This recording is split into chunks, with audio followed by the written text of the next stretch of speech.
बिहार सरकार ने 2 अक्टूबर को जातीय जनगणना के आंकड़े जारी कर दिए, लेकिन ये आंकड़े ऐसे समय में जारी किए गए हैं जब 5 राज्यों में विधानसभा चुनाव है और आगामी 2024 में लोकसभा चुनाव है। लेकिन इतना तो तय है कि बिहार में जातीय जनगणना ने इंडिया गठबंधन के लिए एजेंडा तय कर दिया है। इंडिया पहले से ही लगातार केंद्र सरकार से जातीय जनगणना की मांग कर रहा है और बिहार सरकार की इस रिपोर्ट के बाद सामाजिक न्याय का मुद्दा जोर शोर से पकड़ सकता है, जिस पर अब अगले कुछ महीनों तक न सिर्फ बिहार बल्कि पूरे देश में सियासी बिसात बिछी जा सकती है। जानकारों के मुताबिक देश की सियासत में मंडल दौर की वापसी हो सकती है और यह भी देखने को मिल सकता है। कांग्रेस से राहुल गांधी पहले ही कह चुके हैं कि जितनी आबादी उतना हक के वादे के साथ पूरी शिद्दत से जातीय जनगणना पर हम जोर देंगे। राहुल गांधी ने एक्स पर लिखा, बिहार की जातिगत जनगणना से ही पता चलता है कि ओबीसी और एससी एसटी की आबादी 84% है। केंद्र में 90% सचिवों में से सिर्फ 3% ओबीसी से है। वह भारत का सिर्फ 5% बजट संभालते हैं। राहुल गांधी ने ओबीसी को लेकर जो बयान दिया था वो बयान सुन लीजिए। दलितों को, आदिवासियों को, महिलाओं को भागीदारी देनी है तो कास्ट सेंसस करवाना ही पड़ेगा। और अगर नरेंद्र मोदी जी कास्ट सेंसस नहीं करवाएंगे तो जैसे हमने कहा था यहां पे, जैसे ही हमारी सरकार आएगी पहला कदम कास्ट सेंसस होगा और ओबीसी को जो भागीदारी मिलनी चाहिए वो कांग्रेस पार्टी करके दिखाएगी। 5 राज्यों में कांग्रेस इसे चुनावी मुद्दा बना रही है। मध्य प्रदेश में पार्टी ने वादा किया है कि अगर सरकार बनती है तो सबसे पहले जातीय जनगणना कराएगी और तब मध्य प्रदेश में पहली कलम से यह काम किया जाएगा। कर्नाटक में सीएम सिद्धारमैया ने जातीय जनगणना पर कांग्रेस की प्रतिबद्धता का संकेत देते हुए 2015 की पिछड़ा वर्ग आयोग की जातिवार सामाजिक आर्थिक सर्वेक्षण की रिपोर्ट को स्वीकार कर लिया है और इस पर काम करने की बात कहना है। साल 2014 और 2019 में ओबीसी के बड़े तबके ने बीजेपी को सपोर्ट किया था। सीएसडीएस की रिपोर्ट बताती है कि 2019 में ओबीसी के 40% वोटरों ने बीजेपी को वोट किया था, जबकि कमजोर ओबीसी के 48% वोट बीजेपी को मिला था। ऐसे में जातीय जनगणना के मुद्दे पर इंडिया ओबीसी में सेंध लगा सकती है और बीजेपी को इससे बड़ा नुकसान भी हो सकता है। बिहार सरकार इस सर्वे का दूसरा हिस्सा भी जल्द ही जारी करेगी और इसमें तमाम जातियों की सामाजिक आर्थिक स्थिति का भी विस्तार से विश्लेषण मिल सकता है। माना जा रहा है कि इस रिपोर्ट के बाद से यह बहस और भी तेज हो जाएगी। बिहार में पेश जातीय जनगणना की रिपोर्ट के खास बातों को अगर देखें तो 5 चीजें मुख्य रूप से निकल कर आई है और उसमें सबसे पहले है यादव मुस्लिम का मजबूत प्रभाव, यानी दोनों मिलकर 32% का प्रभाव बिहार में है, यादव और मुस्लिमों का।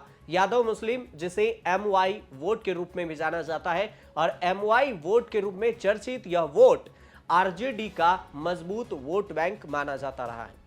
पेश आंकड़े से साबित कर दिया है कि इन दोनों का वोट अगर आरजेडी को मिलता है तो वह एक मजबूत ताकत बनी रहेगी।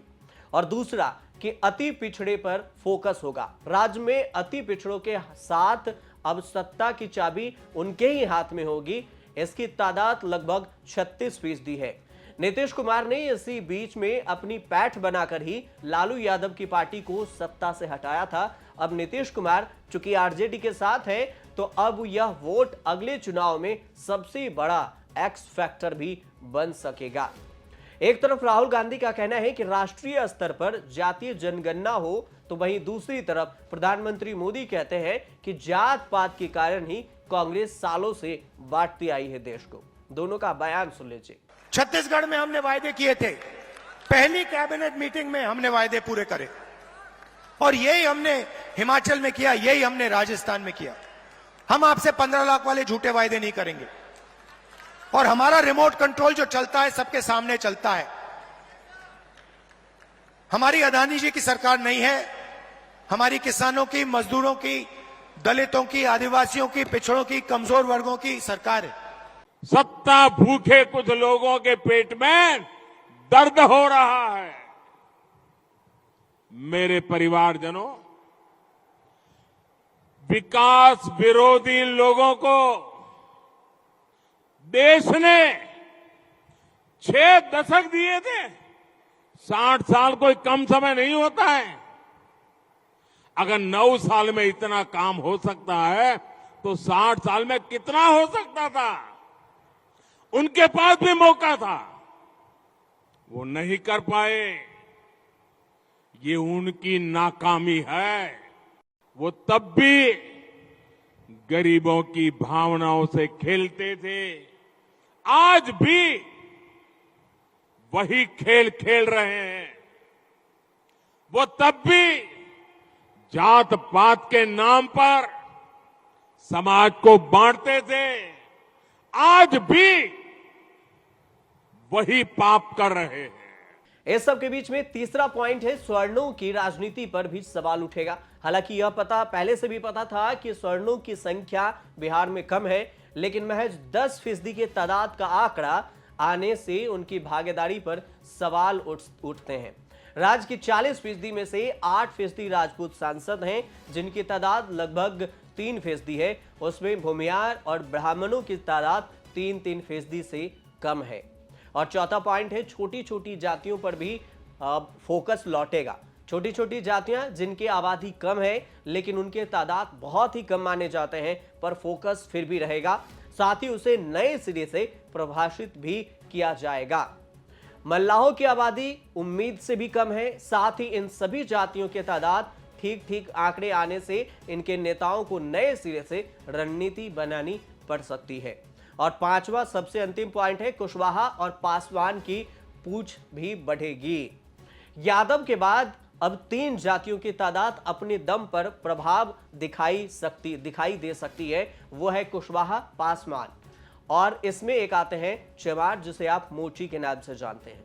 तीनों को मिलाकर अगर बिहार की राजनीति को देखा जाए तो 15% वोट होगा। ये लगभग तीनों को मिलाकर है। अब इनकी वोट में हिस्सेदारी के लिए बीजेपी और महागठबंधन में नई जंग देखने को मिल सकती है। अब समीकरण के हिसाब से बीजेपी की हिस्सेदारी इनके बीच में ज्यादा दिखाई पड़ती है। और इस बीच लोकसभा चुनाव के बीच और 5 राज्यों में विधानसभा चुनाव के बीच बिहार में जातीय जनगणना इंडिया गठबंधन को एक बड़ा फायदा देने का मौका ढूंढकर निकाल कर बाहर लाई है और इससे बीजेपी को नुकसान भी हो सकता है। आप देखते रहिए न्यूज़ तक।